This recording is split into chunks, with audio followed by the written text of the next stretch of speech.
Good morning, Snowy Owls. Welcome to our second week of remote learning. Today, I would like to talk to you about writing. So, last week, we started working with poetry, with poems. We're going to continue working with that.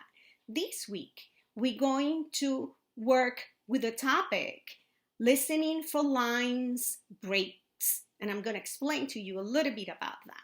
When we read a poem, we read it with a different intonation than when we read a story because we want people to really pay attention and to feel something when we read a poem. So I would like for you to pay attention as I read to you a poem, Aquarium from Valerie. So pay attention, please. Here's the poem. Goldfish, flash, gold and silver scales. They flick and slip away under green weed, but around brown snails stick to the glass and stay. Boys and girls, when we read a poem, we stop in every line and we pause and then we continue reading, and that is called line breaks. So we want people to feel the poem, to understand what we want to say. I'm going to read another sample to you. This is a sample that I wrote that I want to read to you. And it's called Pillows from Miss Morales. Okay?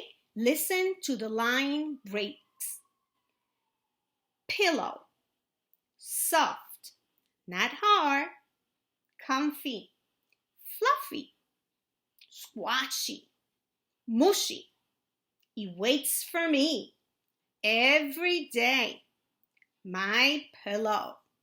Now, boys and girls, you're going to listen also to Miss Sider's poem too.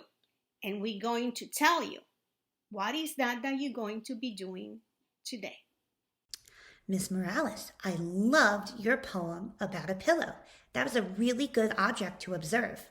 For my poem, I chose Swedish fish because that was my special snack for today. So I'm going to read you my poem. It's called Swedish Fish by Miss Sider. Red and shiny, mini or giant, sweet and chewy, a lot or a little, morning and night, called redtail. So my poem had 6 breaks in it. And as I read it, I made sure to take a break after each line. So now you guys are going to write your own poem that has breaks in it. But I have 3 questions for you. Number 1, what object can you observe closely from your house? It could be anything. It could be your computer. It could be your favorite snack. It could be a teddy bear.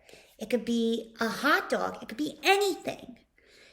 Question number 2. Why did you choose that object to observe? I chose Swedish fish because that was the candy I was eating and I really like it and it inspired me. You will have a different answer. And your last question is, how can you write a poem about that object? So in your Google form, you are going to write your poem using breaks and using the object that you observed. Okay? You can do this. Remember, please start your sentences with a capital letter. Many of you guys are forgetting to do that and you're losing points on your assignments. So start with a capital letter. Okay? I can't wait to read them. I miss you guys and good luck. Bye. Miss you all.